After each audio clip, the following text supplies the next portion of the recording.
Assalamualaikum warahmatullahi wabarakatuh. Bertemu kembali dengan saya Ratna Ermawati pada materi spesimen veteriner. Selamat datang kepada rekan-rekan mahasiswa jurusan Peternakan Fakultas Pertanian Universitas Lampung pada mata kuliah Ilmu Kesehatan Ternak. Pada pertemuan kali ini, kita akan melanjutkan pembahasan seperti pada pertemuan sebelumnya yang akan membahas mengenai spesimen veteriner. Baik, melanjutkan materi yang sudah saya sampaikan sebelumnya. Ada berbagai macam spesimen yang diambil dari suatu sampel, bergantung pada tujuan dari pengambilan sampel tersebut. Ada yang ditujukan untuk penyakit bakterial, ada yang ditujukan untuk penyakit viral, parasitologi, maupun untuk pengecekan darah. Kali ini kita akan membahas mulai dari penyakit viral. Nah, teman-teman, rekan-rekan mahasiswa semuanya, jika rekan-rekan mahasiswa ingin melakukan pengujian di laboratorium virologi untuk mengecek apakah sampel hewan atau ternaknya menderita penyakit yang diakibatkan oleh virus, maka spesimen-spesimen berikut ini bisa diambil. Spesimen yang pertama adalah darah dan juga serum. Darah dapat dicampur menggunakan antikoagulan atau zat anti penjendalan darah. Salah satu contohnya adalah ETA atau heparin. Hindari penggunaan antikoagulan sitrat dan juga oksalat pada pengambilan sampel darah. Kemudian, darah diambil pada awal stadium demam. Kenapa demikian? Karena dalam kondisi awal stadium demam, diharapkan kondisi real dari kasus penyakitnya akan tergambarkan dari darah yang diambil pada awal terjadinya demam atau awal terjadinya proses infeksi. Setelah darah diambil, darah segera didinginkan dengan es batu atau disimpan dalam refrigerator atau dalam kulkas. Untuk serum, biasanya digunakan untuk pemeriksaan virologi. Nah, serum ini bisa diawetkan dengan penambahan antibiotika seperti penicillin, streptomycin. Rekan-rekan mahasiswa, bagaimana cara pengambilan darah pada ternak? Ini adalah contoh dari pengambilan atau gambaran ketika teman-teman akan melakukan pengambilan spesimen darah dari ternak. Sesuai gambar ini, pada hewan ruminansia atau hewan besar, pengambilan darah pada pembuluh darah di area leher. Terlihat pada gambar pada bagian atas, dapat diambil pada pembuluh darah di area leher yang kita sebut sebagai vena jugularis. Selain dari vena jugularis, spesimen darah bisa diambil dari vena area ekor atau di bawah ekor, yaitu yang disebut dengan vena coccygia. Tadi sudah saya sebutkan pada slide sebelumnya, spesimen yang bisa digunakan untuk pengujian virologi adalah darah dan juga serum. Oke, sekarang kita pelajari apa bedanya darah dengan serum. Apa bedanya plasma dengan serum. Gambaran sebelah kiri adalah darah. Kemudian gambaran sebelah kanan adalah serum. Di dalam plasma atau darah terdiri dari 3 lapisan. Ada plasma yang masih mengandung fibrinogen pada bagian atas, kemudian pada lapisan tengah ada sel darah putih dan juga platelet, sedangkan pada lapisan paling bawah adalah sel darah merah. Ini adalah bagian-bagian dari plasma. Sedangkan pada serum hanya terdiri dari dua bagian saja, yaitu serum yang biasanya kita lihat berwarna bening, ini tidak mengandung fibrinogen. Beda hanya tadi dengan plasma yang masih mengandung fibrinogen. Selain serum, ada bagian jendalan darah atau endapan darah yang berisi sel-sel darah yang sudah mengendap pada bagian dasar dari tabungnya. Sudah jelas rekan-rekan mahasiswa apa perbedaannya plasma dengan serum sesuai dengan gambaran berikut ini. Ini gambaran lainnya dari komposisi whole blood atau darah total. Tadi sudah disebutkan, sudah dijelaskan di bagian slide sebelumnya bahwa komposisi dari whole blood adalah yang pertama lapisan paling atas yaitu plasma dengan persentase sekitar 55% masih mengandung fibrinogen. Kemudian pada lapisan di bawahnya atau di tengah-tengah atau lapisan kedua terdapat white blood cell atau sel darah putih dan juga platelet. Ini sekitar 4% dari keseluruhan darah. Kemudian lapisan paling bawah atau lapisan ketiganya adalah red blood cell atau sel darah merah dengan komposisi 41%. Selanjutnya adalah serum. Untuk bisa mendapatkan serum, darah yang sudah rekan-rekan mahasiswa ambil dari vena tadi, kemudian dimasukkan ke dalam tabung khusus, kemudian tahap selanjutnya adalah dilakukan sentrifugasi untuk bisa mendapatkan serum. Jadi sudah dijelaskan pada slide sebelumnya bahwa serum ini pada tabung yang mengandung serum hanya terdapat dua lapisan. Lapisan atas yang bening itu serumnya, kemudian ada endapan di bagian bawah atau menempel pada dinding tabungnya yang disebut dengan endapan atau plateletnya. Nah, pada serum yang diambil ini ternyata ada abnormalitas yang terjadi.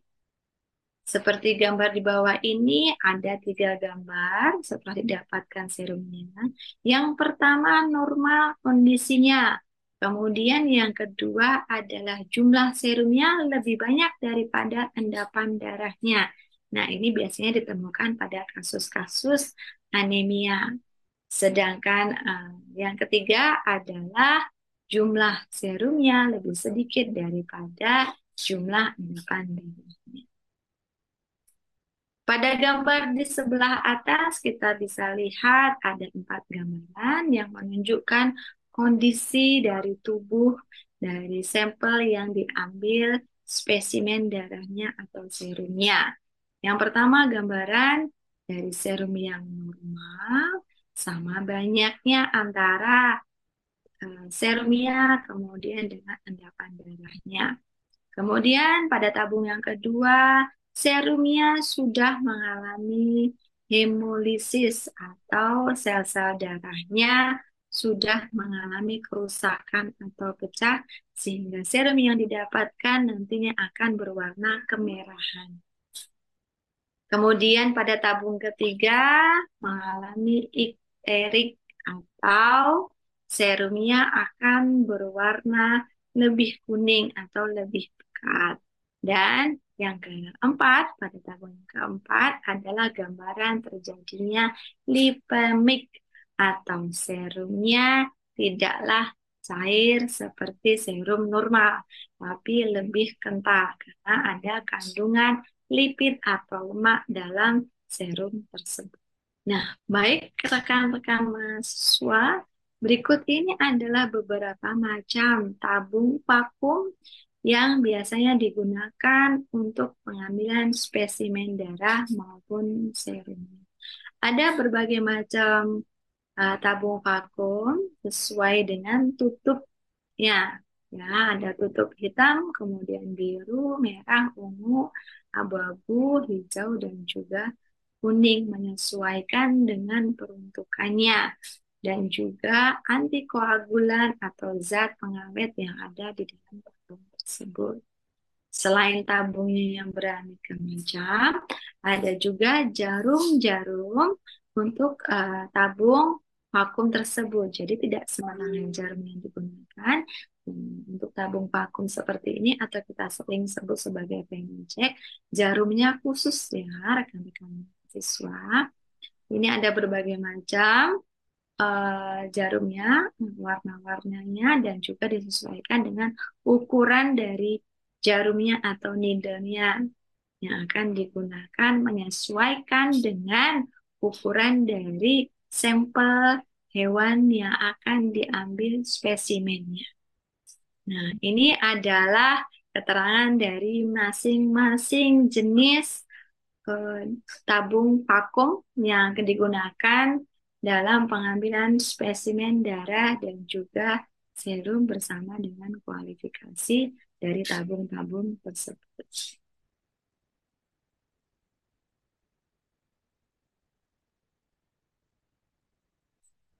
Baik, rekan-rekan mahasiswa, kita lanjutkan. Masih ada nih spesimen-spesimen lainnya selain spesimen darah dan juga serum yang akan digunakan untuk pengujian identifikasi penyakit tiram. Yang kedua adalah spesimen jaringan.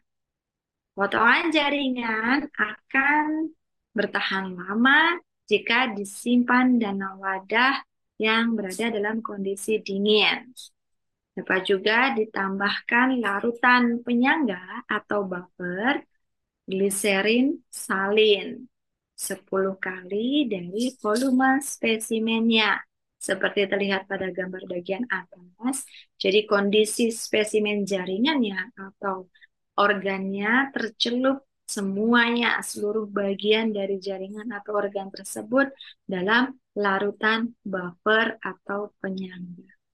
Khusus untuk penyakit PMK, larutan buffernya adalah gliserin fosfat 50% dengan pH atau derajat keasaman 7,3 sampai 7,4. Nah, itu tadi adalah spesimen yang bisa diambil untuk pengujian di laboratorium virologi. Selanjutnya, kita akan membahas mengenai spesimen yang akan diuji parasitnya atau untuk mengidentifikasi adakah parasit dari sampel atau spesimen yang diambil. Spesimen apa saja yang bisa digunakan untuk identifikasi parasit? Yang pertama adalah darah, untuk melihat apakah di dalam darah tersebut ada parasit darahnya. Yang pertama yang harus diperhatikan adalah rekan-rekan mahasiswa harus membuat preparat ulas darah yang sebaiknya tipis pada 2 buah kaca objek yang bersih dan juga bebas lemak. Jadi darahnya dari sampel yang diduga mengandung parasit diteteskan di atas gelas objek, kemudian dihapus atau diulas menggunakan gelas objek yang lainnya secara halus.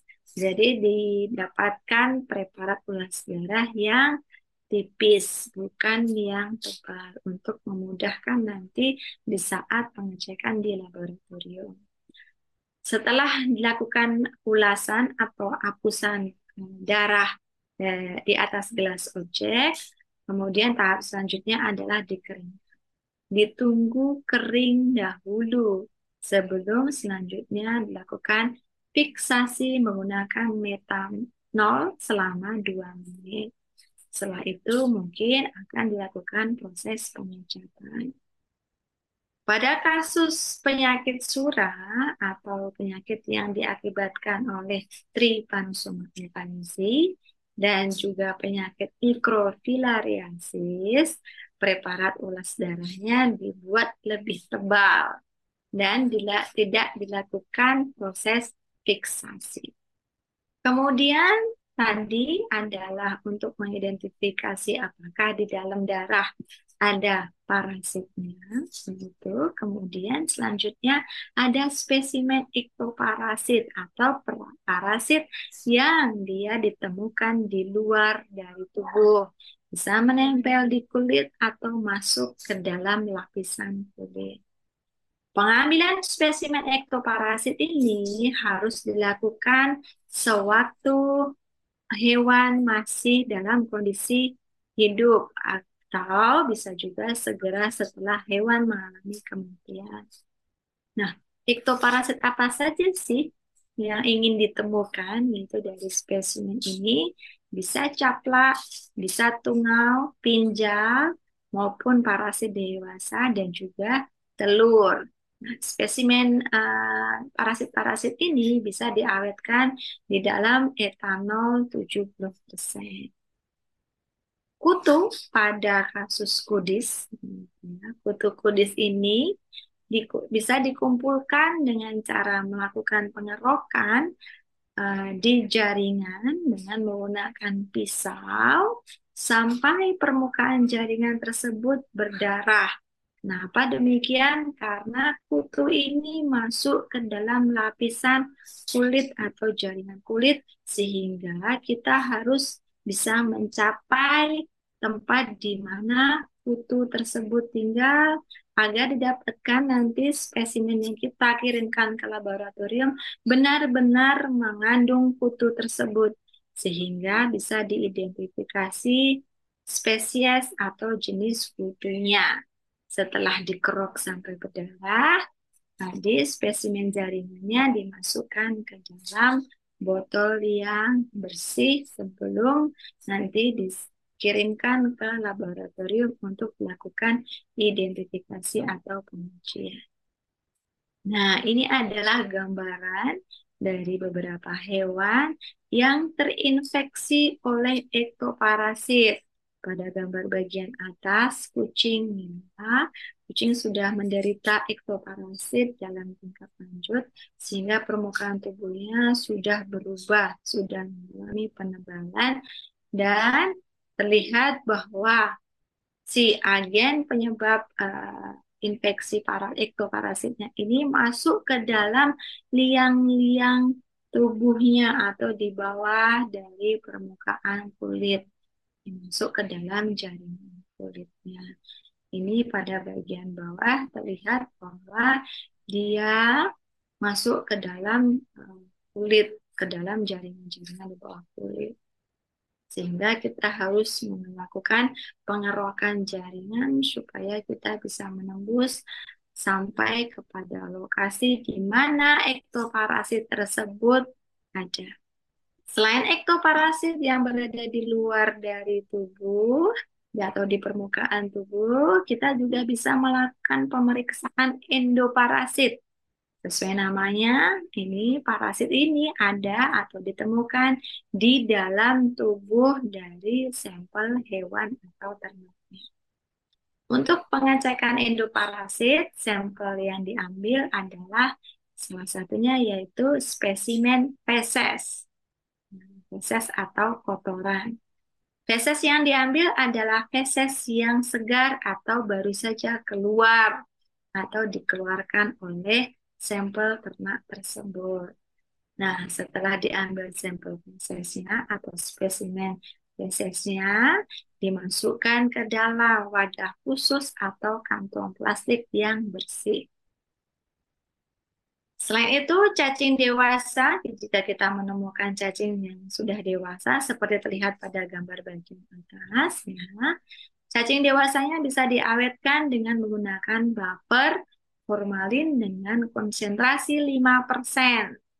Untuk cacing pita diusahakan kondisi tubuh cacing tersebut utuh beserta dengan kepalanya. Gambaran dari cacing pita ada pada gambaran di atas sebelah kiri. Jadi tidak boleh atau sebaiknya kondisinya jangan yang terpotong-potong. Jadi utuh dari kepala hingga bagian akhir tubuh cacing tersebut. Ini untuk cacing dewasa, terutama cacing pita. Nah, kalau untuk kasus koksidiosis atau penyakit yang diakibatkan protozoa, koksidea, sampel fesesnya dikirimkan, bisa sampel fesesnya ataupun sebagian dari ususnya yang menderita koksidiosis ini. Gitu. Jadi ada dua spesimen yang bisa dikirimkan kalau kita ingin mengidentifikasi kasus koksidiosis, yaitu spesimen feses atau tinjanya dan juga ususnya, sebagian ususnya yang masih mengandung kotoran di dalamnya. Khususnya ini sebaiknya diawetkan dalam formalin dengan konsentrasi 10% supaya ketika sampai di laboratorium kondisi ususnya tidak dalam keadaan busuk. Jadi masih bisa kita amati apakah di dalamnya benar ada parasit atau tidak. Itu teman-teman, rekan-rekan mahasiswa. Tadi adalah spesimen-spesimen kalau rekan-rekan mahasiswa ingin melakukan identifikasi penyakit parasitologi. Ada spesimen dari endoparasit, ektoparasit, maupun spesimen dari kerukan jaringan dan juga fesesnya. Jangan lupa, silahkan teman-teman mengulang kembali, membaca kembali supaya lebih paham materi yang saya sampaikan. Nah, demikian teman-teman. Saya tutup pertemuan kali ini. Sampai jumpa pada pertemuan-pertemuan selanjutnya. Terima kasih rekan-rekan mahasiswa dari jurusan Peternakan Fakultas Pertanian Unila. Semangat belajar dan terima kasih. Wassalamualaikum warahmatullahi wabarakatuh.